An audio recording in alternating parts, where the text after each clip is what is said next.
podcast pode conter descrições de cenas fortes e com conteúdo violento, o que pode ser prejudicial para algumas pessoas.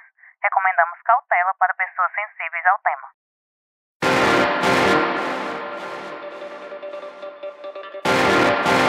Oi, sou Emerson Rodrigues e este é o episódio 57 do podcast Pauta Segura. Hoje vou contar um dos casos mais estranhos, insólitos, incomuns, por assim dizer, que já cobri nesses mais de 17 anos de jornalismo policial.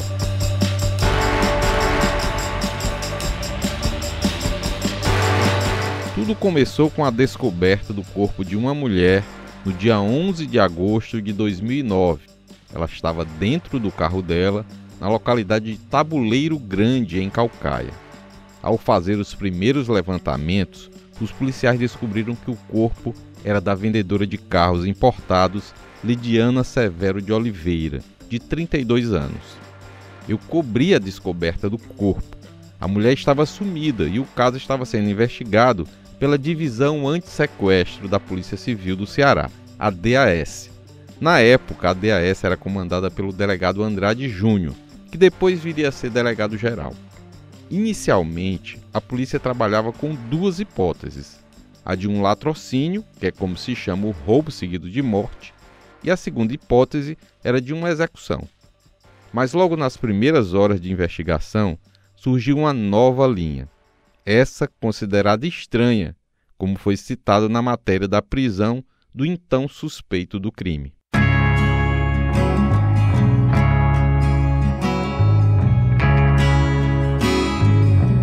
A matéria da prisão dizia o seguinte, abre aspas: policiais do Serviço de Inteligência do Comando Geral da PM e da Força Tática de Apoio da 4ª Companhia do 5º Batalhão prenderam na noite passada Ricardo do Nascimento Alcântara, 40 anos, o Ricardo Moiteiro, acusado de ter assassinado a comerciária Lidiane Severo de Oliveira. O corpo dela foi encontrado na manhã de ontem na localidade de Tabuleiro Grande, na zona rural de Caucaia. A Polícia Civil, através da Divisão Antissequestro, DAS, e a inteligência da PM, trabalham com uma estranha versão. Um dia antes de ser encontrada morta, a própria vítima teria ido ao bairro Aerolândia em busca de contratar alguém para matá-la. Câmeras do CTAFOR, instaladas no cruzamento das avenidas Raul Barbosa e Murilo Borges, registraram na manhã de segunda-feira o momento em que o carro da vítima parou naquele cruzamento e o suspeito foi ao encontro da pessoa que guiava o carro. Após a prisão, o suspeito foi levado para a DAS. Fecha aspas. Esse relato era apenas o início da cobertura que seria intensa, por semanas e até meses. Como vocês ouviram, a polícia trabalhava com a estranha versão de que a vítima tinha contratado alguém para matá-la. Eu nunca havia me deparado com um caso desses. Inicialmente ficou todo mundo cético sobre isso, achando que o acusado estava mentindo e somente criou essa história para não ser punido por esse crime.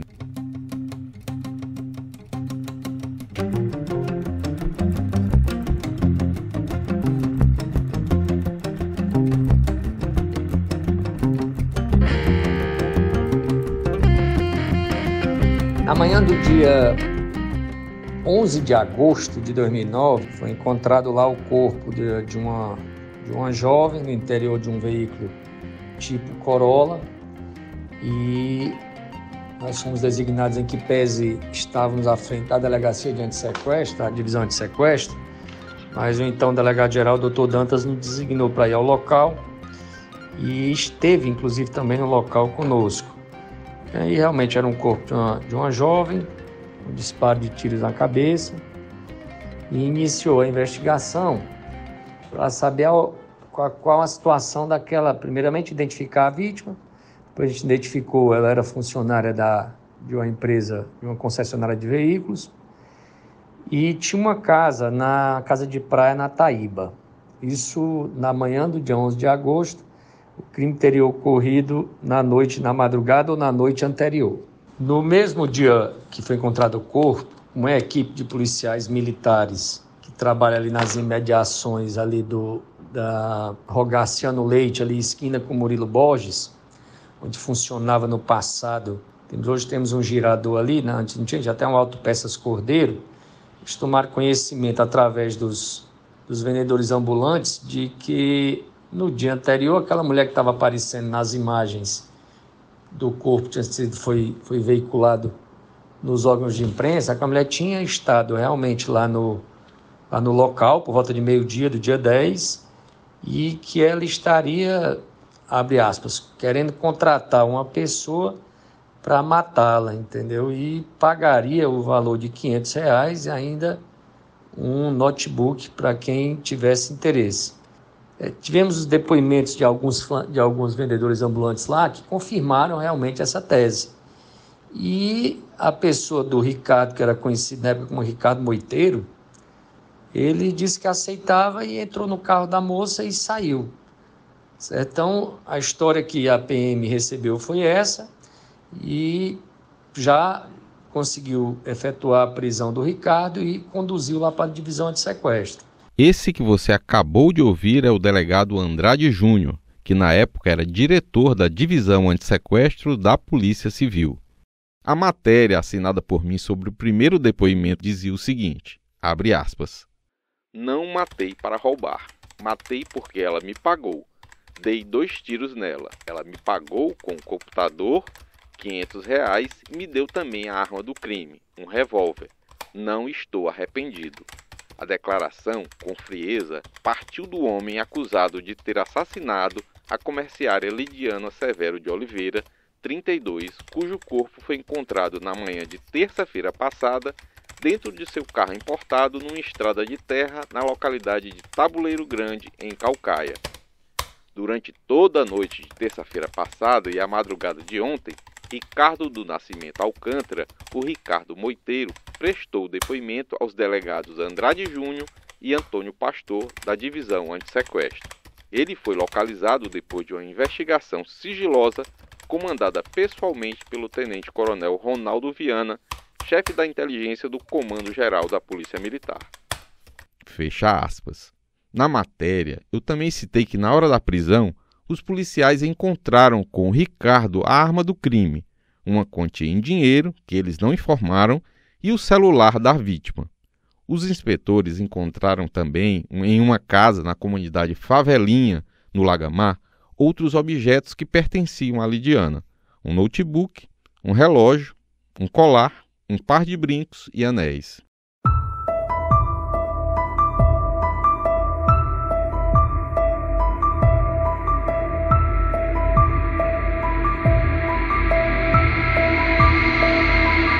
Tudo se encaminhava para essa versão que o Ricardo estava contando. O delegado me contou que o acusado apresentou aquela versão para o crime e que eles iriam trabalhar para confirmar ou não essa versão. Eles foram atrás de testemunhas que confirmassem essa tal negociação travada entre o Ricardo e a Lidiana, momentos antes do crime. Ele dizia que tudo tinha sido feito ali, na presença de outras pessoas. As testemunhas, então, poderiam confirmar se tinha acontecido realmente esse diálogo entre a vítima e ele, e o acusado, para que ele a matasse em troca do dinheiro e dos objetos.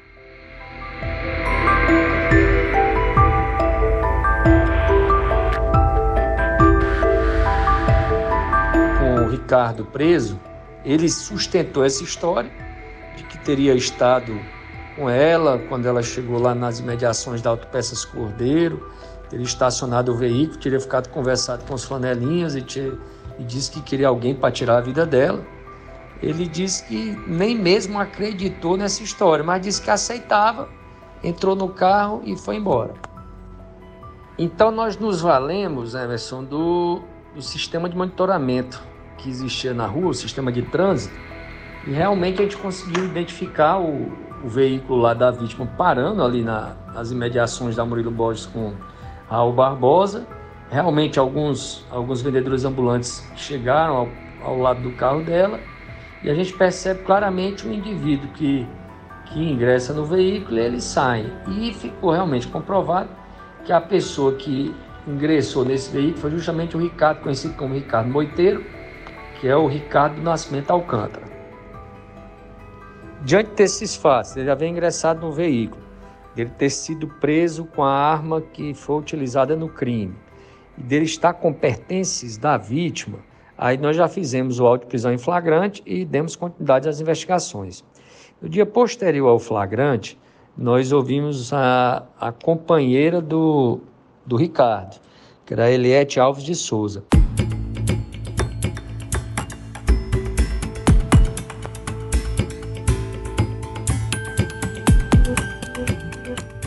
A mulher do Ricardo também compareceu na divisão antissequestro para depor.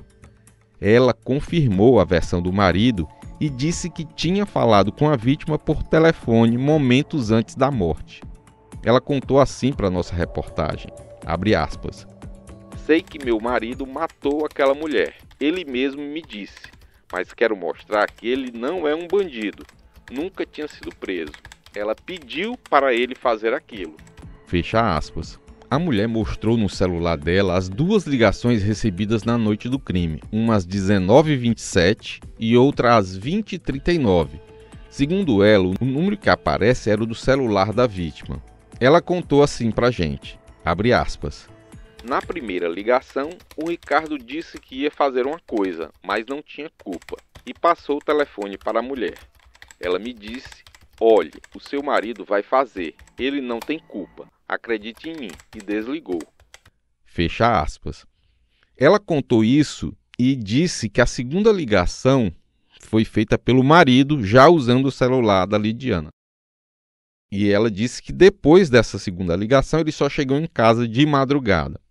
A mulher do Ricardo contou também que o marido estava desempregado e tomava comprimido psicotrópico. Abre aspas: "Ele foi vendedor ambulante durante muitos anos e agora estava trabalhando como pedreiro.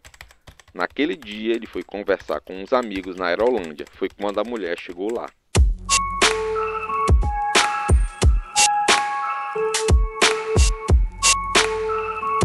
Aí localizamos um dos flanelinhas para ver se confirmava aquela história. Pelas imagens a gente conseguiu identificar um dos flanelinhas, que era o José Wernes. O José Wernes, no depoimento dele, que foi tomado logo após o flagrante, ele confirma também que estava no local quando a mulher se aproximou e seria sido por volta de meio-dia do dia 10, e dizendo que queria contratar uma pessoa para matá-la, que pagaria R$500. E que todo mundo achou estranho, mas aí o Ricardo disse que entrou no carro e disse: "Não, rapaz, você está querendo, eu vou." E assim foi feito. Então nós temos o depoimento nos autos do José Wernes, que confirma exatamente o que o Ricardo havia falado no tocante a quando a mulher se aproximou dele. Qual o interesse da vítima, né? Mas a polícia não estava convencida dessa hipótese, e nem a gente, nem eu e nem o meu editor na época, o Fernando Ribeiro, e nem outras pessoas. O delegado me disse que a família da vítima havia informado que Lidiane era uma pessoa alegre e que não tinha motivos para tirar a própria vida e muito menos pedir que alguém o fizesse. Era uma coisa totalmente impensada para os familiares e para as pessoas, os amigos, as pessoas que conheciam a Lidiana. O mistério e as situações incomuns só aumentavam no caso.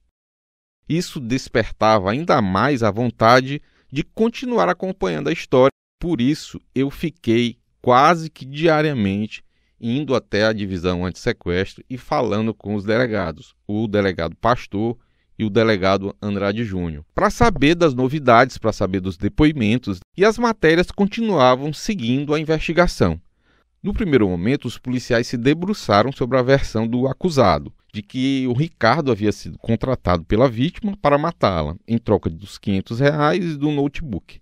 Mas novas informações fizeram mudar um pouco o rumo das investigações. E que informações foram essas? O delegado Andrade Júnior, diretor da divisão de sequestro na época, revelou que um dos fatos que fizeram com que a versão apresentada pelo acusado ganhasse uma nova conotação foi uma perícia no telefone celular da vítima. Só que nós não fechamos a investigação, que pese a ter feito o flagrante dele, mas as investigações não foram exatamente em cima desse fato, que era muito estranho a situação que tinha se dado o crime sob a ótica que estava sendo colocado lá, tanto pela testemunha, que era o rapaz que trabalhava lá como vendedor ambulante, o José Wernes, tanto como depoimento, como interrogatório do Ricardo, e ainda o depoimento da esposa dele. Porém, no celular da vítima tinham várias mensagens ameaçadoras, certo? Mensagens que eu vou te pegar onde você estiver, que você não vai escapar, você vai ter que me pagar, eu vou ter que lhe encontrar, você vai ter que dizer, você não pode ficar se escondendo e tal. E nós descobrimos posteriormente que essas mensagens eram de um cidadão de nome Jorge Nascimento, que ela tinha uma dívida com ele, ela tinha pego um dinheiro emprestado, tinha repassado um cheque, e esse cheque teria sido devolvido por ausência de fundos. Ela alegava que não tinha dinheiro e realmente tinham várias mensagens dele, mas também depois, mais à frente, aí surgiu a dúvida no momento se ele, pelo tom ameaçador das mensagens, poderia ter sido uma pessoa que teria encomendado a morte da vítima, mas restou configurado realmente que as ameaças que ele fazia, que pese a ameaça até um pouco pesadas, mas era em relação à dívida, e que nada ficou configurado dentro dos autos que ele tenha encomendado a morte dela, até pela dinâmica como o fato ocorreu. Realmente ela para o carro lá as câmeras foram muito claras nesse sentido, ela parou o carro lá nas imediações da Autopeças Cordeiro, da antiga Autopeças Cordeiro, conversou com algumas pessoas e a pessoa entrou no carro dela, naturalmente ela saiu. Então não tinha como ter uma característica daquilo ali de um crime encomendado que o rapaz tivesse executado. Na verdade, foi aí uma infelicidade para ele o fato de ter essas mensagens exatamente no dia que ela veio a falecer.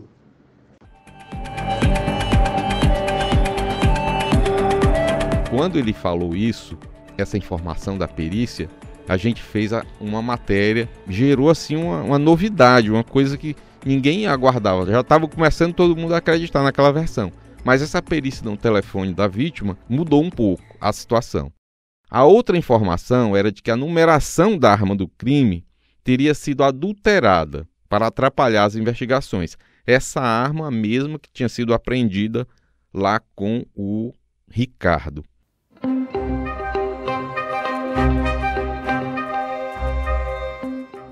Para complicar ainda mais essa já misteriosa trama policial que envolvia o caso, o suposto dono da arma do crime, conforme os registros da Polícia Federal, foi convocado e compareceu à delegacia.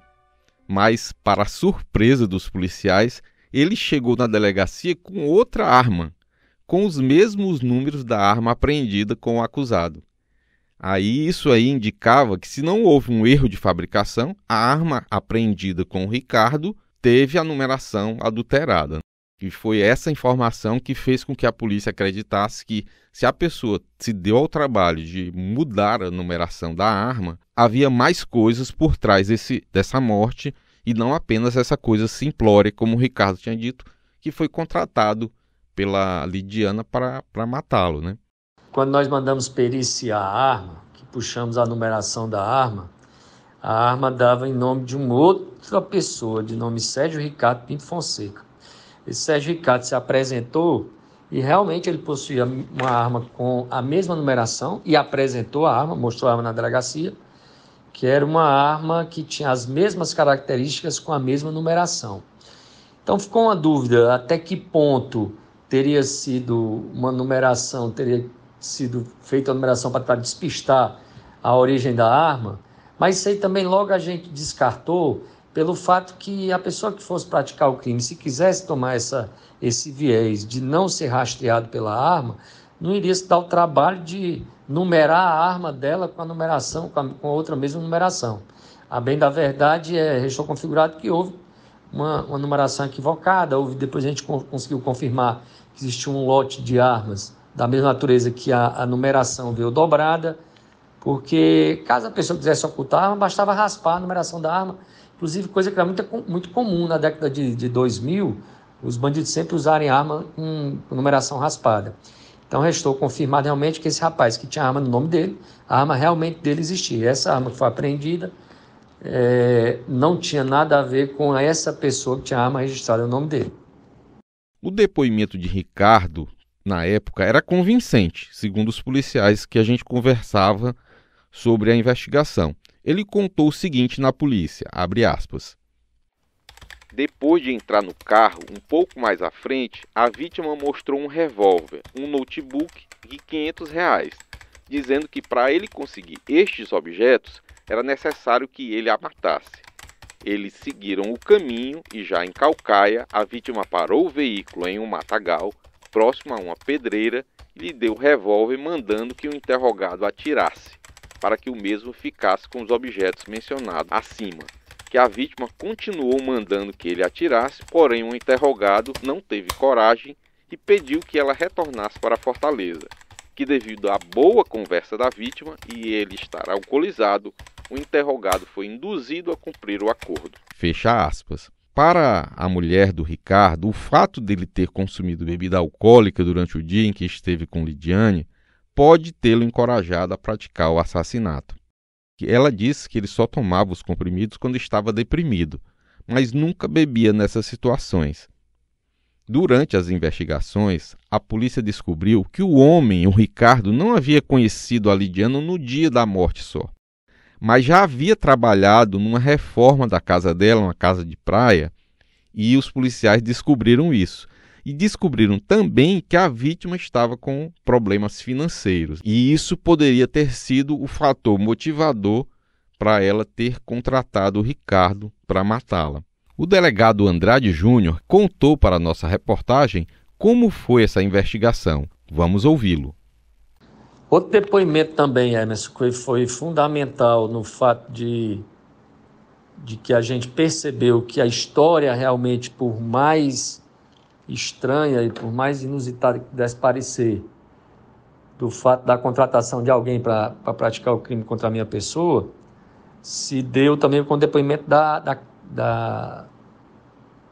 mulher que trabalhava na casa de praia da moça, entendeu? Da vítima. Porque ela disse que viu numa segunda-feira, quando a vítima esteve lá, parou no mercadinho, ela estava no mercadinho. O rapaz do mercadinho também confirmou essa mesma versão. O Ricardo Moiteiro desceu do carro dela, entrou, comprou cerveja e cigarro e deixou lá para pagar posteriormente a mando da própria vítima, entendeu? E depois entrou no carro, ela foi até a casa e depois sumiu. Então todo o trajeto que ela fez, desde aqui de Fortaleza até a casa de Praia da Taíba, em várias circunstâncias, ela foi vista com o Ricardo no interior do carro, sem que tivesse nada em relação a eles ali que denotasse que ela estava em perigo ou coisa que o valha.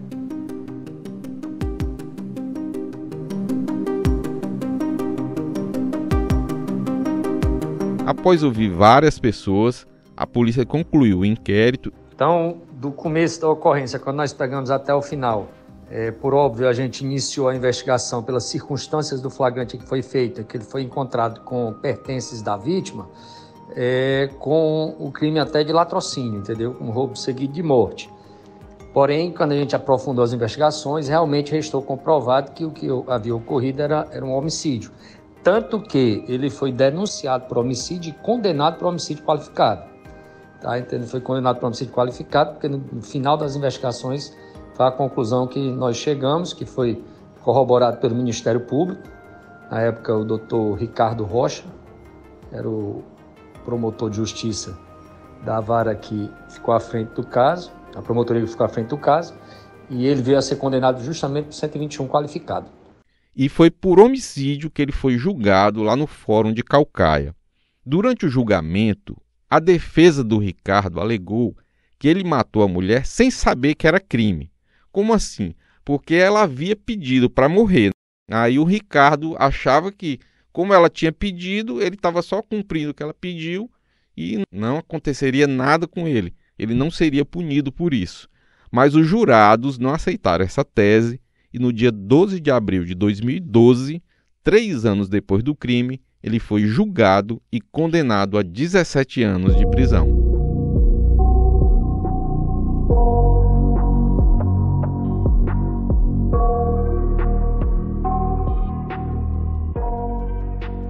Ricardo apelou da sentença em segunda instância, mas o pedido foi negado. Ele permaneceu preso até 2019, 10 anos depois de ter matado Lidiana, quando conseguiu sair do presídio para a prisão domiciliar, monitorado por tornozeleira eletrônica. Pois é, a história terminou assim, mas ainda hoje eu tenho dúvidas se a Lidiana pediu e pagou para ser morta. E você, o que acha? Me conta aí no espaço dos comentários no Spotify ou no seu tocador de podcast favorito. Eu quero saber o que você acha dessa história. Se você acredita que realmente ela pagou para ser morta ou se o que aconteceu realmente foi um roubo. Eu quero saber a sua opinião e também faça outros comentários, diga o que você achou do episódio. A gente quer saber a sua opinião.